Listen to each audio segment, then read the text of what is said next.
Uma pergunta, pastor Evaldo.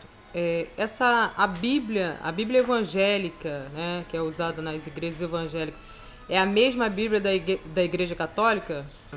Bem, ela não é. Na verdade, a tradução, há uma diferença de traduções, porque o cristianismo, quando nasceu, a história é muito complexa, mas é fácil de se entender. Jesus veio, começou a pregar, foi crucificado, ressuscitou ao terceiro dia. Quando Jesus ressuscitou, ele continuou a pregação, ficou aqui alguns dias. Os discípulos receberam a missão de disseminar a palavra do Evangelho, a boa nova de que Deus tinha se manifestado em Cristo para reconciliar o homem com Ele. E os discípulos começaram a sair pregando, e daí nasce a conversão de Paulo, alguns anos após a ressurreição de Cristo, aproximadamente 40 ou 50 anos, nós não temos uma data precisa, mas o apóstolo Paulo ele começa a escrever as epístolas, que são cartas, são 13 cartas do apóstolo Paulo. Essas epístolas são lançadas a algumas igrejas, e daí a confusão de igreja. A palavra igreja vem de eclésia, que significa união de povos. Não existia esse templo com porta, janela, primeira tá não sei de que, primeira tatatá, que eles botam aí placa. Não existia isso, até porque o Império Romano, no tempo de Jesus, quando Jesus subiu e deixou os apóstolos, o Império Romano não permitia religião, a não ser o judaísmo, que tinha se ramificado em 5 religiões: fariseus, saduceus, essênios, zelotes e herodianos. Ela tinha rachados no judaísmo, tinha se tornado 5 religiões com pensamentos diferentes, e essa era únicas religiões que predominavam nessa época. Então essas religiões predominavam, qualquer outra religião o Império Romano não aceitava e destruía. Não é à toa que nós encontramos em Atos dos Apóstolos, o apóstolo Pedro pregando no cenáculo. A palavra cenáculo não é templo, é refeitório. Era um grande refeitório que existia em Jerusalém. Ele estava pregando lá porque ele pregava em refeitório, pregava em casas, pregava em vilas. Igreja, quando a Bíblia fala sobre carta às igrejas, tanto as 3 epístolas paulinas como as cartas de João no Apocalipse, era um grupo, era comunidade de pessoas que se reuniam escondidos para ouvir do Evangelho. Eram chamados de igreja. Igreja somos nós, não é esse templo. Até porque muitos dizem, quando entram dentro da igreja, até de uma forma folclórica e pagã, acredito que aquele templo ali é casa de Deus. Nunca foi. Até porque se fosse casa de Deus, eu seria o primeiro a morar lá, porque eu sou doido para morar com ele. Na verdade, a Bíblia diz que Deus não habita em tendas nem em templo feito por mãos humanas. Aquilo ali é uma construção que eles dizem que ungiram as construções e ali é o templo de Deus. Não é.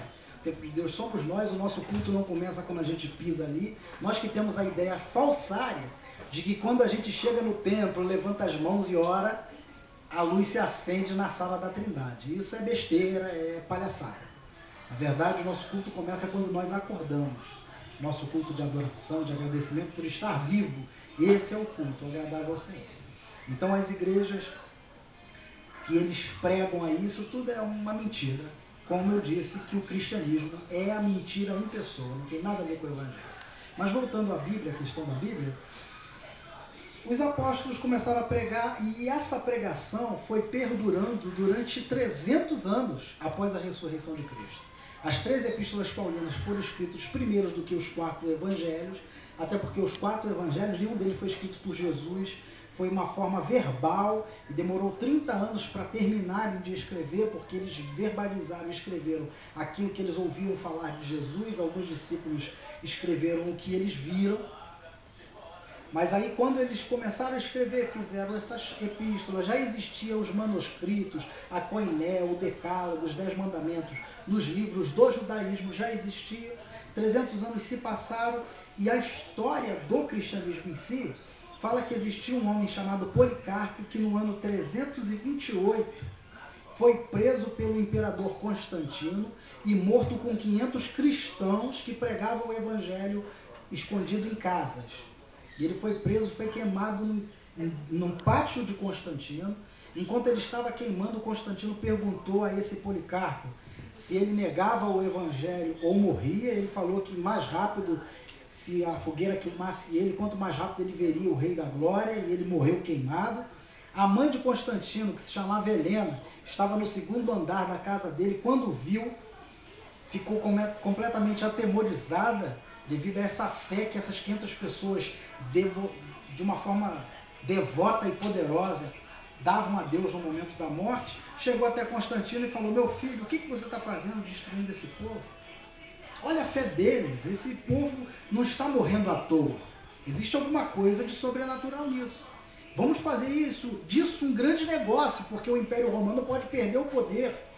E o Império Persa já pensava em dizimar o exército de Roma há muito tempo. E eles falaram: não, a Helena falando para Constantino, nós podemos fazer isso de uma grande religião. Constantino teve uma ideia, falou: então vamos fundar a religião mãe. E no ano 352, depois da ressurreição, nasceu a Igreja Católica Romana, que significa Igreja Católica, a Igreja Universal dos Apóstolos de Roma. Constantino fez isso uma religião. E aí se tornou a Igreja Mãe e se perdurou em 1500 anos. Com 130 anos de existência da Igreja Católica, ela fez pegou a tradução Septuaginta, fez a tradução dos livros do Antigo Testamento do judaísmo, todo em latim. Estavam escritos em hebraico, pegou o hebraico, trouxe para o latim. Os evangelhos sinóticos, ele tirou do aramaico, botou em latim. Todo o Novo Testamento, os livros do Novo Testamento e alguns livros que eles chamam de livros apócrifos, que a Igreja Católica, se não me falha a memória, ficou com 7, mas nas epígrafes judaicas são mais de 140 livros, que na Bíblia evangélica não tem, na tradução Almeida não tem. Pegou e colocou na Bíblia deles em tradução latina também. Estava tudo em latim. Então, o Antigo Testamento em hebraico, os evangelhos estavam em aramaico e todos os livros do Novo Testamento estavam em grego, eles passaram para o latim. Então, só a Igreja Católica tinha a Septuaginta e tudo em latim. Quando chegou em 1517, Martinho Lutero viu que a Igreja Católica já tinha canonizado tudo que era santo, tudo que era pessoas humanas e colocada lá como paganismo, o povo não tinha a Bíblia. Martinho Lutero fez a tradução do latim para o alemão, para o pobre, para o burguês, para todo mundo poder ler. Fez as 95 teses contra a Igreja Católica. E daí nasceu o protestantismo, porque os burgueses não aguentavam mais pagar o dízimo, pagar tudo à Igreja Católica, porque a ideia de Constantino em transformar essa religião mãe, a grande e poderosa, se tornou realidade. O Império Romano nunca perdeu o poder graças à Igreja Católica. E aí, em 1500, quando o Lutero se levantou, nasceu a Igreja Luterana, a Igreja Anglicana, da Igreja Anglicana Metodista, da Metodista Batista, da Batista Presbiteriana, Congregacional, e daí está todas essas igrejas abertas aí até hoje. Em 1910, a Assembleia de Deus, e continua nascendo igreja até hoje, cada uma com um pensamento diferente, com uma tradução de Bíblia diferente, mas tudo do cristianismo que nasceu em Constantino. Cheio de secretismo, mistura de religião, mistura de paganismo e sem o verdadeiro Jesus dos evangelhos. Ok, muito obrigado.